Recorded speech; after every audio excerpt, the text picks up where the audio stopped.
అయ్యో ఏంటమ్మా ఇది? ఓ ఏడాదికి సరిపోయే లగేజ్ ఉంది. వారానికి ఒకసారి కలవాలనేదే కదా మన డీల్. ఆ, మొదట్లో అలాగే డీల్ అనే అంటుంది. పోను పోను మారుతుంది. డీల్ ఏమీ లేదు. నాన్నని చూడకుండా వారం రోజులు ఉండగలనో లేదో. పోనీ మీరు వైజాగ్ షిఫ్ట్ అవ్వచ్చుగా నాన్న? ఎంతోమంది ఫిల్మ్ స్టార్స్ అలా షిఫ్ట్ అవుతున్నారు.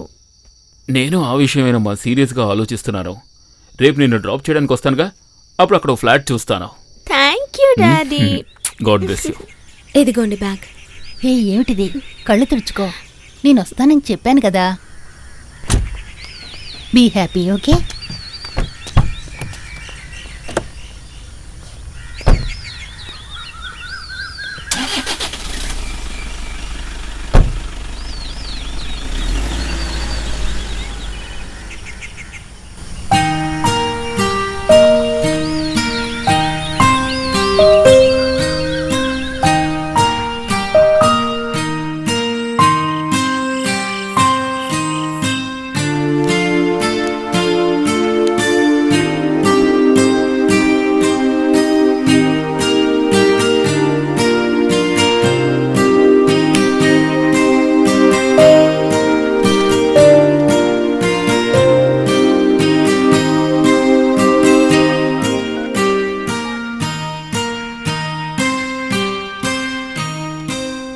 హలో, ఇప్పుడెక్కడున్నారు?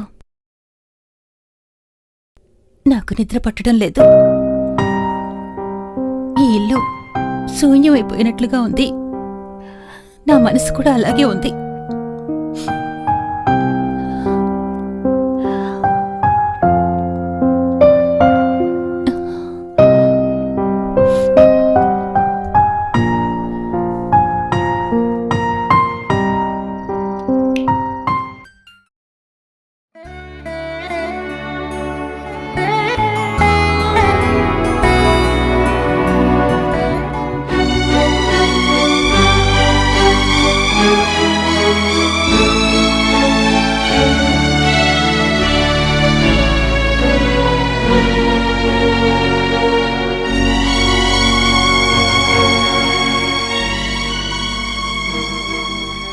కొద్దిసేపటి నుంచి ఒకే నెంబర్ నుంచి కాల్స్ వస్తున్నాయి.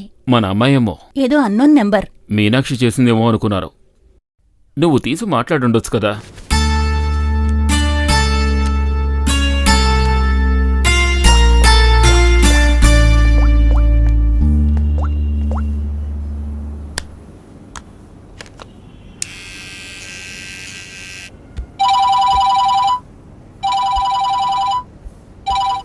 హలో, మీరెవరు? బాగుంది. నాకు ఫోన్ చేసి ఎవరిని అడుగుతున్నారు? హలో, నేను ఆర్టిస్ట్ ఇంద్రగుప్తన్ సార్. సరే, ఏ అమ్మాయి? నేను తన్ని స్టేషన్లోనే డ్రాప్ చేశానే. అయ్యో, ఇప్పుడు హాస్పిటల్లో ఉందా? పాపం కష్టం కదా. ఏ హాస్పిటల్? ఓ, దీనికెందుకు థ్యాంక్స్. అక్క అక్క అక్క, ఇది కూడా తీసుకెళ్ళా. నువ్వున్నావే. ఆహా, ఓ షాపే ఓపెన్ చేయొచ్చు. చాలా ఉన్నాయి. నిమ్మకాయ పచ్చడి, ఆవకాయ, అరిసెలు, జంతుకులు. అబ్బా, ఇవన్నీ తీసుకువెళ్ళి పెట్టాలంటే హాస్టల్లో చోటుండాలిగా అమ్మో. పాపం హాస్టల్ ఫుడ్ తిని తనకి విసుగు పుట్టుంటుంది. ఇది రాత్రంతా మేలుకొని ఇవన్నీ ప్రిపేర్ చేసింది. అదొద్దమ్మూ, చెప్తే విను. ప్లేస్ లేదు. నేను చెప్పినవన్నీ గుర్తున్నాయిగా.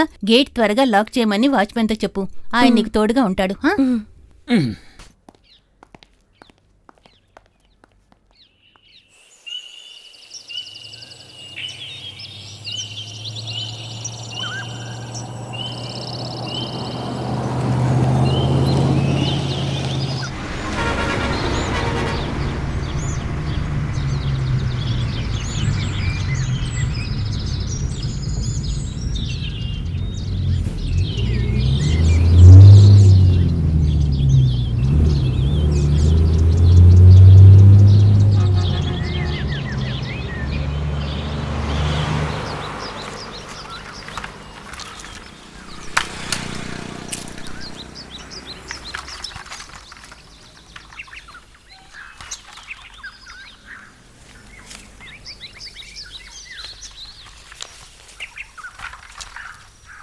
ఎంతయ్యా?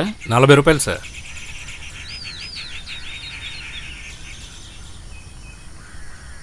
ఉదయం ఫోన్ చేసిందెవరు? నేను ఆ అమ్మాయి గురించి చెప్పానే, తనేదో ఆపద నుంచి తప్పించుకుని మన కారు ముందుకొచ్చింది. తనని కారులో ఎక్కించుకుని రైల్వే స్టేషన్కి తీసుకొస్తే చెప్పకుండా వెళ్ళిపోయింది. ఆ రోజు తనని కాపాడినందుకు ఫోన్ చేసి థ్యాంక్స్ చెప్పారు. ఆ అమ్మాయి మీతో చెప్పకుండా ఎందుకు వెళ్ళిపోయింది? అదే అర్థం కాలేదు. బట్ తను చాలా డిప్రెషన్లో ఉంది. ఓ పని చేద్దాం, మనం వెళ్ళేటప్పుడు ఆ అమ్మాయిని చూసి వెళ్దాం. కరెక్ట్, నేను కూడా అదే అనుకుంటున్నాను.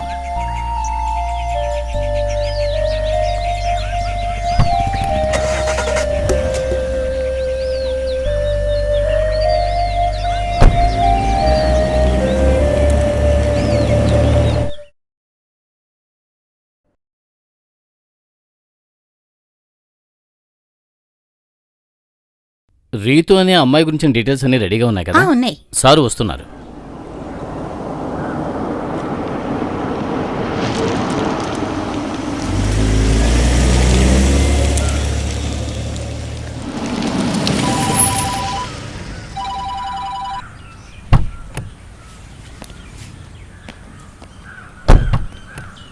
అలాగా, థ్యాంక్ యూ సార్.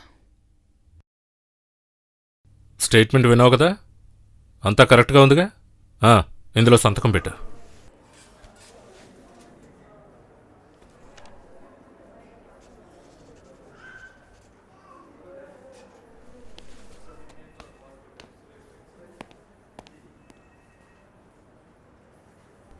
సార్ నమస్కారం సార్. నమస్కారం. ఆ అమ్మాయి ఏ రూమ్లో ఉంది? 101లో ఉంది సార్. పద వెళ్దాం.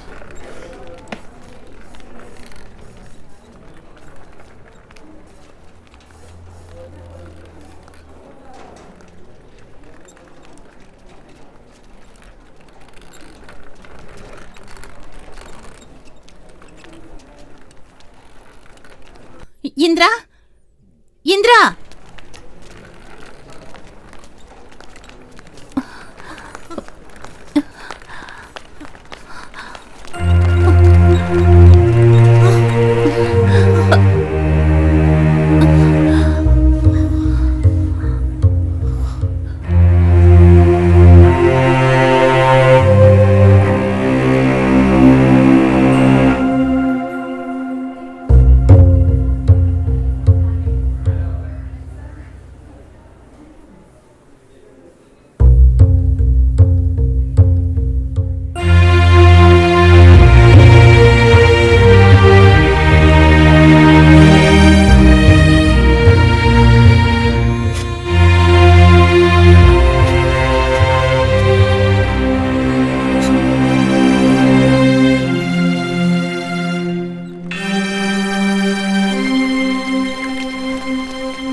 ఈయన మా నాన్న.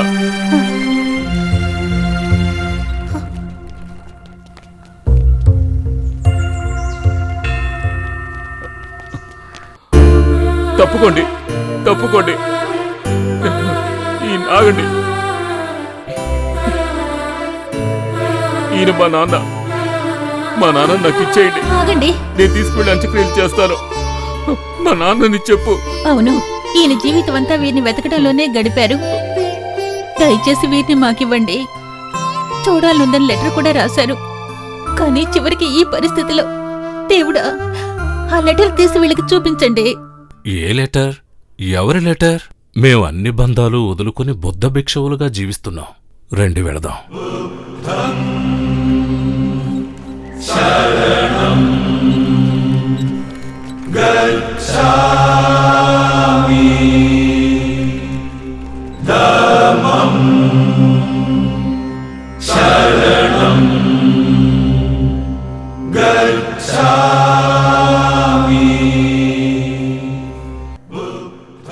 నూటొకటి గదిలో ఉన్న అమ్మాయి వాళ్ళ నాన్నని కలిసొచ్చి రైల్వే స్టేషన్లో ఉన్నప్పుడు ఇద్దరు రౌడీలు ఆపి ఉన్న గూడ్స్ రైలు దగ్గరికి తీసుకువెళ్ళినట్టున్నారు. ప్లాట్ఫామ్ పైన నీళ్లు పట్టుకోవడానికి వచ్చిన బుద్ధ భిక్షు ఒకరు తన అరుపులు విని తనకి సాయం చేయాలని వెళ్లారట. తను తప్పించుకుని పారిపోయింది. కానీ తనకి బదులుగా పాపం ఈ బుద్ధ భిక్షువుని వాళ్ళు చంపేసినట్టున్నారు. రాత్రి ఆయన ఇక్కడికి తీసుకొచ్చారు. తలకి బాగా దెబ్బలు తగిలాయి. ప్లీజ్ మా నాన్న నాకు ఇచ్చేయండి. ఈయన మాతో కలిసి జీవించిన బుద్ధ భిక్షు మా ఆచారానికి అడ్డు రాకండి. అన్ని బంధాలు వదులుకొని బుద్ధుని కోసమే జీవించిన ఈ మహాభిక్షువుని ఏదో ఆశించారని దయచేసి అవమానించకండి. మమ్మల్ని వెళ్ళనివ్వండి. ఇలాంటి స్థితిలో మేము ఈయన్ని ఇక్కడ వదిలేసి ఎలా వెళ్ళగలం? నాన్న చివరికి అమ్మని వెతుక్కుంటూ వెళ్ళిపోయారని అనిపిస్తోంది.